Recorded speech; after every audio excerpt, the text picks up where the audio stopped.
নমস্কার বন্ধুরা, আমি Jaya. Village kitchen of Jaya চ্যানেলে তোমাদের সকলকে ওয়েলকাম জানাই। বন্ধুরা, তোমরা সবাই কেমন আছো? আশা করি ভালো আছো। আমিও ভালো আছি।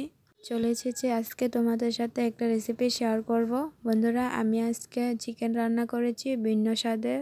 চিকেন রেসিপিটা তোমাদের কাছে কেমন লেগেছে অবশ্যই কমেন্ট করে জানাবে। আর আমার চ্যানেলটাকে লাইক সাপোর্ট করে আমার পাশে থেকো, সাথে থেকো।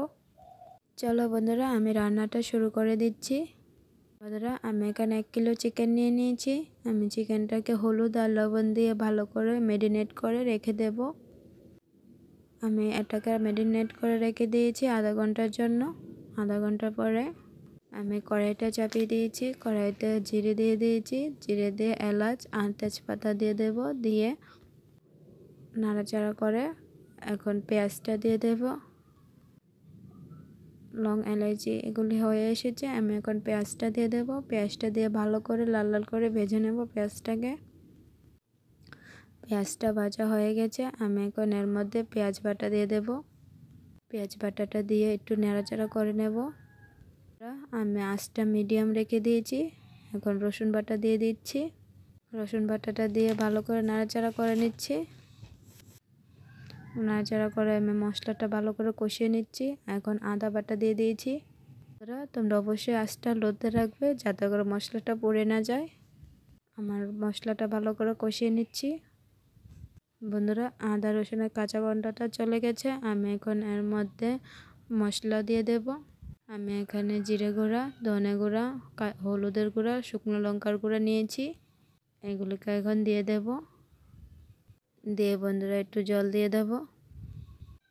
জল দিয়ে মশলাটাকে ভালো করে কষিয়ে নেব। বন্ধুরা, আমি পরিমাণ মতো একটু লবণ দিয়ে দিয়েছি। দিয়ে ভালো করে মশলাটাকে কষিয়ে নেব। বন্ধুরা, আমার মশলাটা কষানো হয়ে গেছে, তেল ছেড়ে দিয়েছে। কতটা সফট হয়েছে দেখো। এটা একটু মিডিয়ামে রেখে ভালো করে কষিয়ে নিচ্ছি যাতে করে মশলাটা পুড়ে না যায়। নাড়াচাড়া দিয়ে ভালো করে মশলাটা কষিয়ে নিয়েছি। মশলাটা কষানো হয়ে গেছে। বন্ধুরা, আমি এখন এর মধ্যে ম্যারিনেট করে রাখা চিকেনটা দিয়ে দেব। বন্ধুরা, আমার রান্নাগুলি তোমাদের কাছে কেমন লাগে অবশ্যই কমেন্ট করে জানাবে। বন্ধুরা, তোমরা এই চিকেন রেসিপিটা ভাতের সাথে বা রুটির সাথেও খেতে পারো, দারুণ লাগে। ভাত, রুটি, বিরিয়ানি যে কোনো আইটেমের সাথে এটাকে খেতে পারো, দারুণ লাগে চিকেনটা। বন্ধুরা, একটু ভিন্ন পদে চিকেনটা রান্না করে নিলাম। মশলাটা কষানো হয়ে গেছে। আমি এখন এর মধ্যে চিকেনটাকে দিয়ে দিচ্ছি। এটাকে দিয়ে ভালো করে নাড়াচাড়া করে নেব। চিকেনটাকে আধা ঘন্টার জন্য লবণ হলুদ দিয়ে মাখিয়ে চাপা দিয়ে রেখেছিলাম। এখন চিকেনটাকে দিয়ে দিচ্ছি। বন্ধুরা, আমি আলুটাও দিয়ে দিয়েছি। আলুটা একসাথে চিকেনের সাথে ম্যারিনেট করে রেখেছি। আমি এখন এটাকে ভালো করে নাড়াচাড়া করে মিশিয়ে দিচ্ছি মশলাটাকে। আমি এখন চিকেনটাকে ভালো করে মশলাটার সাথে কষিয়ে নেব।